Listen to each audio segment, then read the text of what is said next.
15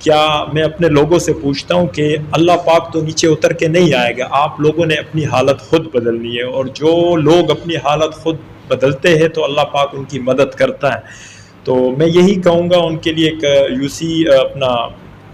بلدیات election آئے ہوئے ہیں, آپ لوگ کے پاس ایک موقع ہے, اگر میری نیت صاف ہو تو اللہ مجھے پاس کرے, اور اسی طرح کسی بھی کینڈیڈیٹ کی نیت صاف ہو, اس علاقے کے لیے کچھ کرنا چاہتے چاہے وہ جس بھی پارٹی سے ہو, اللہ ان کو پاس کرے. میری کسی سے ذاتی نفرت نہیں ہے, میں ہر پارٹی کے عہدیدارانوں کی رسپیکٹ کرتا ہوں, ہر پارٹی کے لیڈروں کی رسپیکٹ کرتا ہوں, پر ان مسائل کو دیکھتا ہوں کہ یہ کیوں حل نہیں ہو رہے. تو میں کیمرے کے ذریعے اپنے نوجوانوں کو بھی کہوں گا کہ وہ بھی ذرا عملی ورک کا مظاہرہ کریں اور اپنے موبائلوں کی زندگیوں سے نکلیں, موبائل کو کم وقت دیں, اپنے علاقے کے مسائل بھی دیکھیں, کچھ گورنمنٹ کرے, کچھ آپ کریں. میں آپ کو جیسے ایک مثال دیتا ہوں, ہمارے کچھ پروفیسر اوورسیز گئے تھے, آئی تھنک سنگاپور گئے تھے, قاسم علی شاہ صاحب بڑے نامی گرامی لوگ انہیں سنتے ہیں. تو انہوں نے بتایا کہ جب ہم سنگاپور گئے تو ہم نے ایک ٹیکسی ہائر کی, اور جب ہم نے ایک ٹیکسی ہائر کی تو ہم اپنی ایک میٹنگ میں گئے اور وہ ہم نے اٹینڈ کی.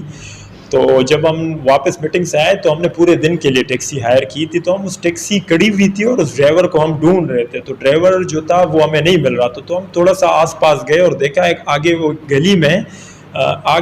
گلی میں کچرا صاف کر رہا. تو ہم نے کہا کہ بھائی آپ کو تو ہم نے بکنگ کی ہے پورے دن کہ آپ یہاں کچرا کیسے صاف کر رہے ہو, آپ ہمارے ساتھ چلو.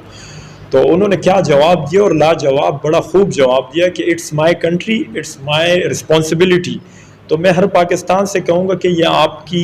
ہر پاکستانی کی کنٹری ہے, آپ کی ذمہ داری ہے کہ آپ اپنے ارد گرد جو بھی مسئلے ہو یا گندگی ہو, اور اسپیشلی میں یہاں پہ ایک اور بات کرتا چلوں کہ میں اکثر سڑک پہ آتا ہوں تو میں دیکھتا ہوں کہ ہمارے جو ٹریفکس کہ جتنے بھی ہماری سواریاں ہیں, ہمارے لوگ ہیں, وہ بڑے بے صبرے ہو چکے ہیں. یا اگر میں دیکھتا ہوں ایک لیڈیز سڑک کراس کرتی ہے تو کوئی ان کو راستہ نہیں دیتا ہے. میں نے دبئی میں دیکھا ہے, دبئی میں میں نے دیکھا ہے کہ کوئی بھی لیڈیز ہو, چاہے وہ جس ایج کی ہو, اور وہ روڈ کراس کرنے کی طرف آ رہی ہو تو دور سے ٹریفک رک جاتی ہے رسپیکٹ کے لیے. تو ہمیں بھی ایک معزز معاشرے کا ثبوت دینا چاہیے کہ جب بھی ہم لیڈیز سڑک پہ دیکھیں, دور سے دیکھیں, قریب سے دیکھیں, جب ہمیں لگے کہ ایک لیڈیز ہے تو رک کے ان کو رسپیکٹ دے کے اس کراس کرنے میں مدد کرنی چاہیے. تو ایک اچھا امان, یہ بتائیے گا کہ آپ کو سیاست میں کتنا ٹائم ہو گیا؟ جی مجھے ہو گئے تقریباً 6 سال کم و بیش جب سے میں عملی سیاست میں نے حصہ لیا ہے, اور اپنے ارد گرد معاملات دیکھتا ہوں. لوگ بلاتے اکثر اوقات, مجھے 4 بجے بھی کال آئی ہے, ایک آدھ دفعہ ایک واقعہ پیش آیا تھا, ایک مرڈر کیس تھا, ڈیفینس میں ایک مرڈر ہوا تھا, تو اس میں مجھے ایک 4 بجے کال آئی کہ آپ ذرا آئیں ہماری مدد کریں. تو میں نے پہلے تو مجھ سے نہیں اٹھا جا رہا تھا, پھر جب دوسری کال آئی, ایک رونے کا انداز تھا, ایک بزرگ تھا,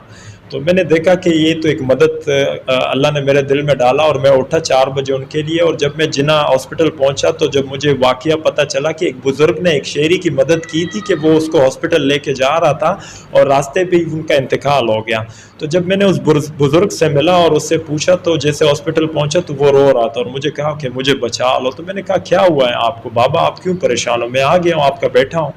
تو انہوں نے مجھے بتایا کہ میں تو اس شہری کی مدد کر رہا تھا, اور جب میں اس کو ہاسپٹل لایا ہوں تو MLO رپورٹ بنتی ہے, پولیس بناتی ہے, تو وہاں جو انتظامیہ تھی پولیس کی تو انہوں نے کافی ان کو پریشان کیا تھا. اور میری اس عید میں آئی جی غلام نبی میمن صاحب کے ساتھ ان کے گھر پہ ملاقات ہوئی تھی, تو میں نے IG صاحب کو امینڈمنٹ کے حوالے سے یہ باتیں کی ہے, اور آپ کے کیمرے کے ذریعے بھی دوبارہ ریپیٹ کراؤں گا کہ جو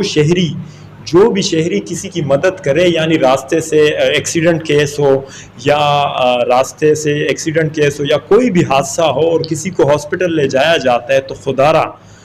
ایسی امینڈمنٹ کرے کہ اس شہری کو انعام ملے. اگر انعام نہ ملے تو اس کو پریشان نہ کیا جائے, کیونکہ جب آپ انعام دیں گے تو اور شہریوں کے دل میں وہ جذبہ آئے گا اور وہ لوگوں کی مدد کریں گے. تو میں نے IG غلام نبی میمن صاحب اس وقت ہمارے, ان سے میری اس عید میں ملاقات ہوئی تھی, اور انہوں نے کافی خاطرداری اور مجھے کافی انہوں نے میری بات سنی اور رسپیکٹ بھی دی, اللہ ان کو خوش رکھے, اور مجھے دعوت دی کہ آپ جب بھی چاہو میرے دفتر میں آئیں, IG ہاؤس آپ کے لیے کھلا ہے اور آپ ہمارے ساتھ مسائل حل کر سکتے ہیں اس شہر کے.